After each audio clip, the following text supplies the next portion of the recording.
Assalamualaikum warahmatullahi wabarakatuh. Sahabat dakwah pencerahan rahimakumullah, kembali kita bersua dalam seri tuntunan kehidupan Islami dalam bidang aspek akidah. Pada video yang lalu kita sudah bahas bahwa setiap muslim harus memiliki prinsip hidup dan kesadaran imani berupa tauhid kepada Allah Subhanahu wa taala, di mana tauhidnya mesti benar, ikhlas, penuh ketundukan, sehingga terpancar sebagai pribadi ibadur rahman. Maka pada kesempatan kali ini kita akan coba bahas ciri-ciri dari pribadi ibadur rahman ini sebahagian. Allah Subhanahu wa taala sudah sampaikan kepada kita dalam firman-Nya surat Al-Furqan ayat 63 sampai 67 yang akan kita bahas pada kali ini. A'udzubillahi minasyaitonirrajim. Bismillahirrahmanirrahim. Wa ibadur rahmanil ladzina yamshuna 'alal ardi hauna wa idza khatabahumul jahiluna qalu salama. Wal ladzina yabituna li rabbihim sujjadan wa qiyaman. Wal ladzina yaquluna rabbana asrif 'anna 'adzaba jahannam inna 'adzabaha kana gharama. Innaha sa'at mustaqarran wa muqama. Walladzina idza anfaqu lam yusrifu wa lam yakturu wa kana baina dzalika qawama.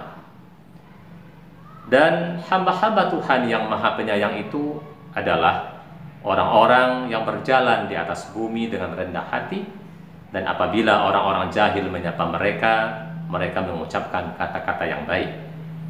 Dan orang yang melalui malam hari dengan bersujud dan berdiri untuk Tuhan mereka. Dan orang-orang yang berkata, ya Tuhan kami, jauhkanlah azab jahannam dari kami. Sesungguhnya azab itu adalah kebinasaan yang kekal. Sesungguhnya jahannam itu seburuk-buruk tempat menetap dan tempat kediaman. Dan orang-orang yang apabila membelanjakan harta mereka, mereka tidak berlebih-lebihan dan tidak pula kikir, dan adalah pembelanjaan itu di tengah-tengah yang demikian. Sahabat dakwah pencerahan rahimakumullah, dalam tafsir Ibnu Katsir yang membahas surah Al-Furqan ayat 63 sampai 67 ini yang akan kita coba ketengahkan pada kesempatan kali ini, di mana sifat-sifat dari hamba-hamba Allah yang beriman itu adalah pertama, alladzina yamshuna 'alal ardi hauna, yaitu orang-orang yang berjalan di atas bumi dengan rendah hati. Artinya mereka berjalan dengan langkah yang tenang dan anggun, tidak sombong, tidak angkuh, sebagaimana disebutkan oleh ayat wala tamshi fil ardi maraha, dan janganlah kalian atau kamu berjalan di muka bumi dengan sombong, dalam surat Al-Isra ayat 63. Kemudian hauna, maksud dari hauna itu adalah orang-orang yang memiliki rendah hati, orang-orang yang rendah hati, orang-orang yang anggun dalam berjalan. Sehingga ketika mereka memiliki sifat rendah hati, anggun, maka wa iza khatabahumul jahiluna qalu salama. Dan apabila orang-orang jahil menyapa mereka, mereka mengucapkan kata-kata yang baik. Yaitu apabila orang-orang yang jahil menilai orang-orang beriman yang rendah hati itu tadi, yang memiliki langkah yang tenang, anggun, tegap, tidak sombong, kemudian disapa oleh orang-orang jahil, dicaci maki oleh orang-orang yang jahil dengan kata-kata yang buruk, maka mereka tidak membalasnya dengan keburukan, tetapi mereka selalu mengatakan perkataan-perkataan yang baik.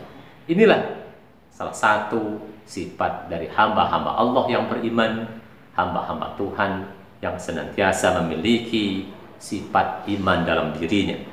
Maka Allah katakan wa iza sami'u lagwa a'radu anhu, dan apabila mereka mendengar perkataan-perkataan yang tidak bermanfaat, mereka berpaling darinya.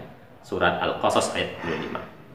Maka kaum muslimin yang berbahagia, para sahabat dakwah pencerahan rahimakumullah, maka pribadi orang-orang yang beriman orang-orang yang senantiasa memiliki tauhid yang benar, mereka akan selalu berjalan dengan tenang, berjalan dengan langkah yang tegap, tidak sombong, tetapi mereka memiliki sifat rendah hati.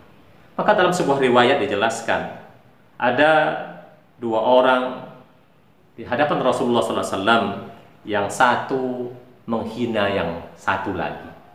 Maka orang yang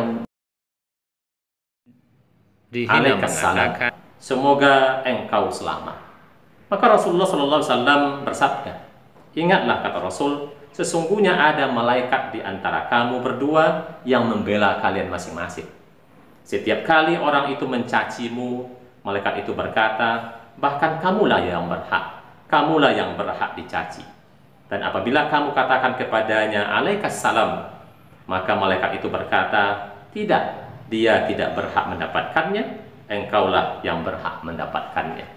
Maka sahabat dakwah pencerahan yang dirahmati Allah Subhanahu wa Ta'ala, jelas sekali bagi kita bahwa kita mesti selalu mengedepankan, mengucapkan, membalas keburukan dengan kebaikan, membalas kata-kata yang menyakitkan hati kita dengan kata-kata yang memberikan keselamatan bagi orang yang mengatakannya. Hasan Al-Basri mengatakan bahwa orang-orang yang beriman itu akan selalu mengatakan salamun alaikum, semoga keselamatan terlimpahkan kepada kalian. Kemudian Allah katakan wallazina yabituna lirabbihim sujada wa qiyama, dan orang-orang yang melalui malam hari dengan bersujud dan berdiri untuk Tuhan mereka. Al-Furqan 64. Artinya apa? Mereka orang-orang yang beriman selalu mengerjakan ketaatan, selalu beribadah kepada Allah seperti yang disebutkan dalam ayat-ayat oleh Allah Subhanahu wa Ta'ala, kanu qalilan minal lail ma yahja'una wa bil ashari hum yastaghfirun. Mereka sedikit tidur di waktu malam, dan di akhir-akhir malam mereka selalu memohon ampun kepada Allah. Inilah ciri yang kedua dari orang-orang yang beriman. Mereka selalu taat, selalu beribadah di tengah malam kepada Allah Subhanahu wa Ta'ala. Kemudian wallazina yaquluna rabbana asrif 'anna 'azaba jahannam inna 'azabaha kana gharama. Orang-orang yang berkata, ya Tuhan kami, jauhkanlah azab jahannam dari kami, sesungguhnya azab itu adalah kebinasaan yang kekal. Al-Furqan 65. Innaha sa'at mustaqarra wa muqama. Sesungguhnya jahanam itu seburuk-buruk tempat menetap dan tempat kediaman. Al-Furqan 66. Ibnu Abi Hatim mengatakan, apabila seseorang dilemparkan ke dalam neraka, maka ia terjatuh ke dalamnya. Dan apabila sampai pada salah satu pintunya, dikatakan kepadanya, tetaplah di tempatmu, kamu akan diberi jamuan terlebih dahulu. Maka ia diberi minum racun ular hitam dan kalajengking. Kemudian dalam riwayat yang lain, Ibnu Abi Hatim mengatakan, sesungguhnya di dalam neraka itu benar-benar terdapat sumur-sumur yang di dalamnya terdapat ular-ular yang besarnya seperti unta, dan kalajengking-kalajengking yang besarnya seperti begal yang besar. Apabila ahli neraka dilemparkan ke dalam neraka, maka ular-ular dan kalajengking-kalajengking itu keluar dari tempat persembunyiannya menuju kepada mereka, lalu menggigit dan mematoki kulit dan rambut mereka sehingga daging mereka sampai ke telapak kaki tersayat. Dan apabila ular-ular dan kalajengking-kalajengking itu merasakan panas neraka, maka mereka kembali ke tempat persembunyiannya.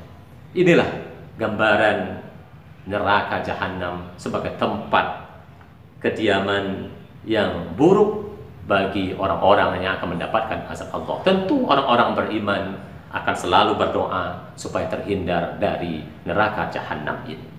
Kemudian Allah katakan, walladzina iza anfaqu lam yusrifu wa lam yakturu.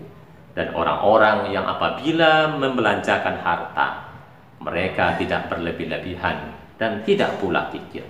Artinya mereka tidak menghambur-hamburkan hartanya dalam berinfak, kemudian juga tidak pula kikir terhadap keluarganya, sehingga mereka mengurangi hak keluarga dan kebutuhan keluarga tidak tercukupi. Tentu itu bukanlah sifat dari orang yang beriman, tetapi mereka membelanjakan hartanya dengan pembelanjaan yang seimbang dan selektif serta pertengahan. Maka sebaik perkara ialah perkara yang dilakukan secara pertengahan, yakni tidak berlebih-lebihan dan tidak pula kikir. Wa kana baina dzalika qawama, dan adalah pembelanjaan itu di tengah-tengah antara demikian. Al-Furqan 67. Artinya, wala taj'al yadaka ma'lulatan ila unuqika wala tabsudha. Ini Allah ingatkan kepada kita dalam surah Al-Isra ayat 29, dan janganlah kamu jadikan tanganmu terbelenggu pada lehermu, dan jangan pula kamu terlalu mengulurkannya. Artinya, tentu kita tidak boleh terlalu boros dalam membelanjakan harta, tetapi juga tidak boleh kikir dalam membelanjakan atau menafkahi keluarga kita. Maka belanjakanlah harta kita dengan pembelanjaan yang Allah sebut dengan pertengahan. Maka kata Rasul, min fikhir rajul zikfuhu bi ma'isyatih, bahwa seorang lelaki yang bijak adalah yang berlaku ekonomis dalam kehidupannya. Kemudian kata Rasulullah juga dari Abdullah bin Mas'ud mengatakan bahwa betapa baiknya sikap ekonomis dalam keadaan bercukupan, dan betapa baiknya sikap ekonomis dalam keadaan fakir, dan betapa baiknya sikap ekonomis atau pertengahan dalam hal beribadah. Maka apapun perilaku yang kita lakukan dalam hidup ini, maka lakukanlah dengan sifat pertengahan. Tidak boleh terlalu menampakkan bahwa kita begitu banyak menghambur-hamburkan harta, tetapi juga tidak boleh kita kikir dalam membelanjakan harta untuk keluarga kita. Maka begitu juga, maka dalam beribadah kita tidak bisa atau tidak boleh juga pada satu waktu begitu taatnya kita, tetapi pada waktu yang lain kita pun tidak mampu melakukan ketaatan seperti itu. Maka lakukanlah semuanya, kata Rasul, dengan pertengahan. Sebaik-baik urusan adalah yang dilakukan dengan pertengahan. Mudah-mudahan ada manfaatnya. Insya Allah akan kita sambung dengan sifat-sifat ibadur rahman berikutnya pada ayat-ayat berikutnya dalam surah Al-Furqan yang Allah sebutkan itu. Nasrun minallah wa fathun qarib wa basyiril mu'minin. Wassalamualaikum warahmatullahi wabarakatuh.